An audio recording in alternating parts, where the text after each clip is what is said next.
Jack the Ripper, the shadow of Whitechapel. In the history of true crime, few names have achieved such infamy as Jack the Ripper. The faceless killer haunted London's East End during the late summer and autumn of 1888. His crimes shocked Victorian society with their brutality, and more than a century later, his identity remains one of the greatest mysteries in criminal history. The setting, Whitechapel. To understand the horror of the Ripper murders, we must first look at the place where they occurred. Whitechapel, in the East End of London, was one of the most overcrowded and poverty-stricken districts of the Victorian capital. Tens of thousands of people lived in dark alleys, cheap lodging houses, and filthy tenements. Disease was everywhere. Alcoholism and crime were rampant. For women, especially those without steady work or family support, survival often meant turning to prostitution. The streets of Whitechapel were filled with women offering their services for just a few pennies, often enough only to buy food or a bed for the night. It was in these desperate streets that Jack the Ripper hunted. Many violent crimes took place in the East End, but historians usually agree on 5 murders committed by the Ripper. These are known as the Canonical 5. Mary Ann Nichols was killed on the 31st of August, 1888. Her body was discovered in Buck's Row. Her throat had been cut and her abdomen slashed. She is considered the first victim of the Ripper. Just over a week later, on the 8th of September, Annie Chapman was murdered. She was found in the backyard of Hanbury Street, her body horribly mutilated and organs removed. On the 30th of September, the killer struck twice.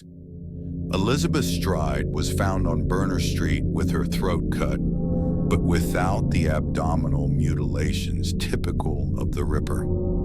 Many believe the murderer was interrupted before he could finish his work. Less than an hour later, Catherine Eddowes was killed in Mitre Square. Her body was extensively mutilated and one of her kidneys was removed. The final canonical victim was Mary Jane Kelly, killed on the 9th of November. Unlike the others, she was murdered indoors, in her small room on Miller's Court. Her body was mutilated to a horrifying degree, far beyond the earlier attacks. These murders, committed over just a few months, horrified the public. The brutality was unlike anything London had seen before. During the murders, letters were sent to newspapers and the police, claiming to be from the killer himself. The most famous was the Dear Boss letter, written in red ink and signed with the name Jack the Ripper. That name quickly caught the imagination of the press and the public. Another was the From Hell letter, which was sent to George Lusk of the Whitechapel Vigilance Committee. It was accompanied by half of a human kidney preserved in alcohol, supposedly taken from Catherine Eddowes. Most experts today believe these letters were hoaxes, possibly created by journalists to sell more newspapers. But they added to the fear in the legend, turning the Ripper into a figure who seemed to mock the authorities. The police investigation. The Ripper murders triggered one of the most intense police investigations of the Victorian era. Detectives from both the Metropolitan Police and the City of London Police patrolled the streets, interviewed witnesses, and collected information. But they faced enormous challenges. Forensic science was in its infancy. Fingerprinting was not yet in use. The idea of criminal profiling barely existed. Witness descriptions were vague, and the dark alleys of Whitechapel offered many places to hide. The press added to the difficulties. Newspapers spread rumors, exaggerated details, and published false leads. Crowds of curious onlookers swarmed crime scenes, often trampling evidence.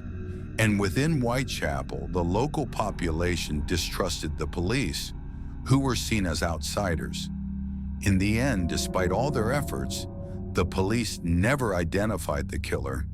Suspects over the years, more than 100 suspects have been proposed.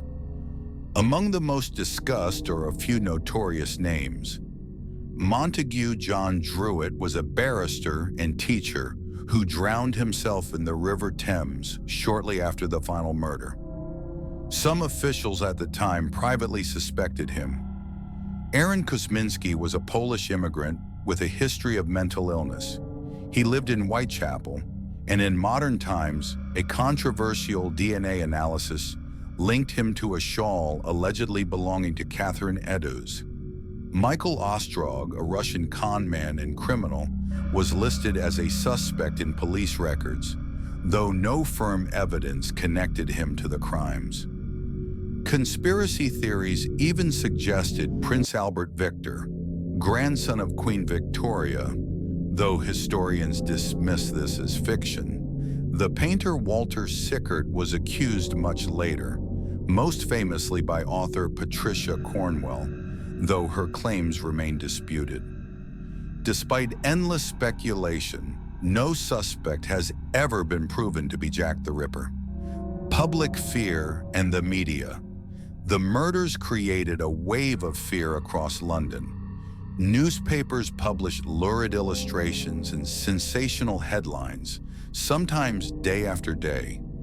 The press turned the faceless killer into a dark celebrity, feeding both terror and fascination. The crimes also exposed the deep social divisions of Victorian London. The victims were poor women of the East End, and their deaths revealed the desperate conditions in which many lived. Social reformers used the murders to highlight the need for change, while others cruelly blamed the victims for their fate. Jack the Ripper has become more than just a name in an unsolved case.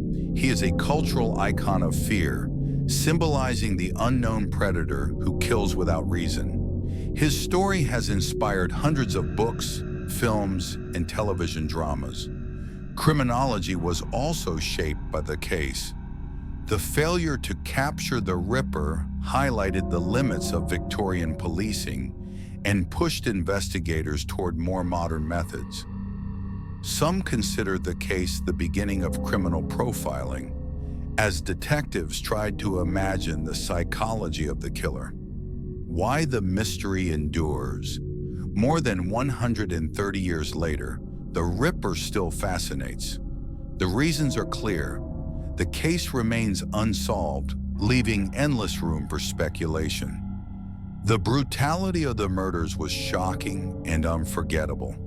The gas-lit streets of Victorian London create an atmospheric backdrop that continues to capture the imagination. And the role of the press turned the killer into one of the first dark celebrities in modern history.